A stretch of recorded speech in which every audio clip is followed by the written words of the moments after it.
Assalamualaikum dan hai semua. Saya Dr. Hazlin dan kita bertemu lagi dalam aktiviti kolom Winogradsky. Sebelum ini, kami telah menunjukkan cara membuat kolom Winogradsky. Hari ini, kita akan lihat dan bincang hasil iraman kolom kita setelah berminggu-minggu kolom disimpan. Adik-adik, kakak-kakak, abang-abang mesti tertanya, apa kesimpulan yang kita boleh dapat daripada eksperimen ini, bukan? Jom kita selidik. Cuba kita tanya balik, apa itu kolom Winogradsky? Kolom Winogradsky adalah salah satu ekosistem kecil yang kita bina melalui tanah dan air yang diambil dari persekitaran. Ekosistem ini mempunyai pelbagai jenis kumpulan mikrob yang membiak dan berkembang mengikut niche ekologi atau ruang hidup masing-masing. Inilah salah satu hasil kolom Winogradsky yang kita telah iram selama 8 minggu. Cantik tak? Ada warna hijau, warna merah dan sebagainya. Salah satu hasil menarik kolom Winogradsky ini adalah pembentukan lapisan yang berwarna-warni. Macam mana daripada tanah yang berwarna pirang dari atas ke bawah boleh berubah menjadi lapisan tanah yang berwarna? Ini tidak lain dan tidak bukan kerana kumpulan mikrob yang membiak bergantung kepada jenis substrat atau nutrien, sumber elektron dan juga karbon yang ada di dalam tanah.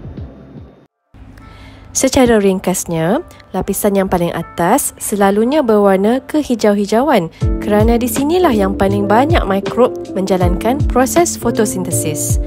Mikrob seperti mikroalga atau cyanobacteria banyak hidup di bahagian paling atas di mana kandungan oksigen adalah paling tinggi.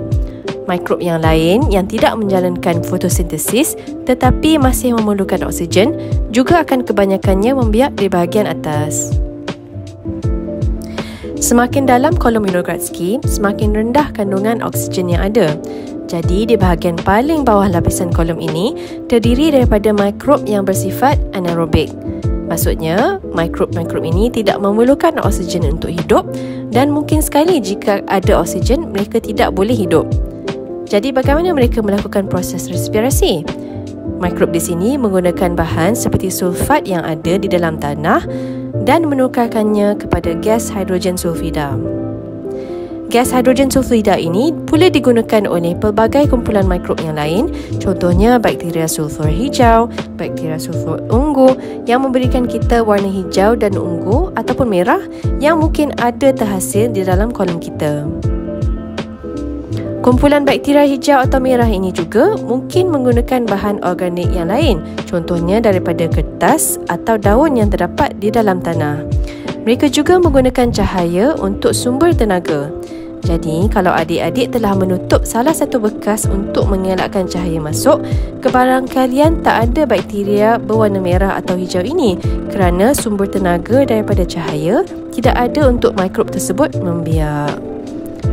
Tahukah adik-adik, mikrob-mikrob dalam kolom Winogradsky ini juga saling berinteraksi antara satu sama lain. Ada yang berkawan, yang ber-BFF, yang tidak boleh hidup tanpa kehadiran kawannya. Ada yang bekerjasama untuk hidup bersama-sama. Tapi ada juga yang bergaduh, yang bersaing untuk mendapatkan sumber nutrien yang sama dan macam-macam lagi. Interaksi yang pelbagai inilah yang menjadikan ekosistem di mana-mana termasuklah di dalam kolom Winogradsky ini sangat kompleks dan dinamik. Sebagai kesimpulan, kolom Winogradsky mengajar kita banyak tentang dunia mikroskopik yang mengelilingi kita.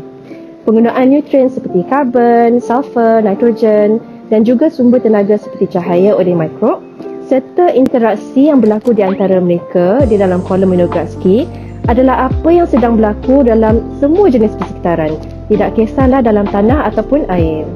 Inilah dinamakan sebagai kita biogeokimia yang menjadikan bumi kita lestari dan boleh didiami oleh semua organisma pada hari ini. Lepas ni, adik-adik bolehlah kaji satu persatu kumpulan mikrob yang ada di dalam kolom ini. Sekian saja daripada saya. Terima kasih kerana menonton video kami. Bye!